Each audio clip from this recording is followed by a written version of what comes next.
恐怖、知らないと大変、漆かぶれ。こんにちは、みーちゃんです。木を切りに母の実家行ってきました。無事に木を切り終わったのですが、日曜日手の内側がかゆい、蚊に刺されたのかなって思っていたら、月曜日になってかゆみがひどくなり、皮膚科へ行ってきました。漆にかぶれていることが分かりました。父とおじさんは重症、兄は発症せず。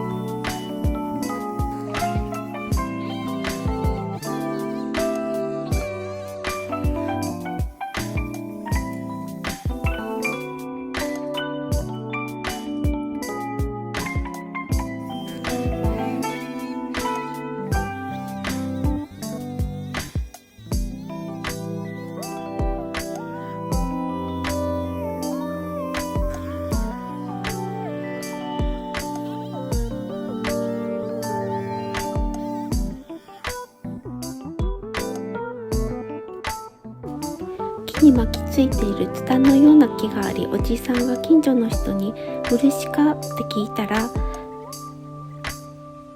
漆じゃないですよって言ってたんですけど、漆だったんですね。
樹液の少ない冬に切るというのが鉄則と書いてありました。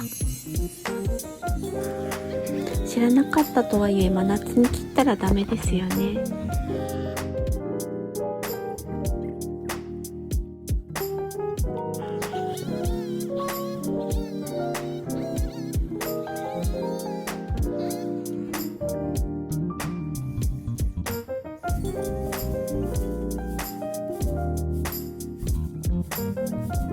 皮膚症状がひどいので映像注意です。苦手な方は見ない方がいいかも。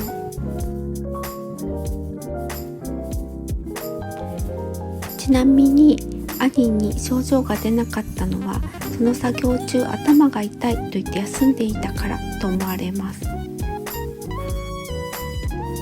あ、実際の皮膚症状を見てみましょう。まずは軽症のみーちゃんの場合、大したことないですね。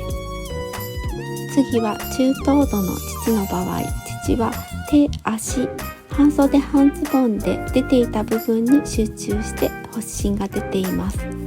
薬を塗ったらかゆみが収まってきたようです。そして重症のおじさん、発症4日目、治療中の状況です。おじさんの手です。長袖、軍手などを使用していたにもかかわらず、手や手首に発疹や水疱が多く見られます。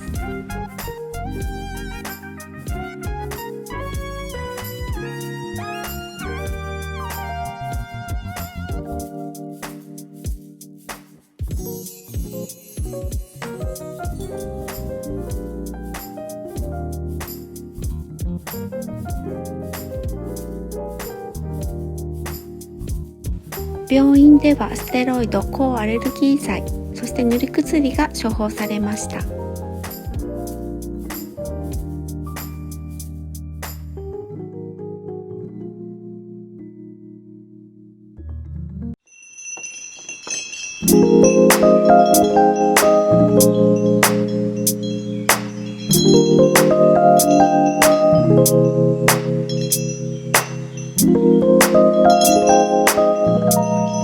最後までご視聴ありがとうございました。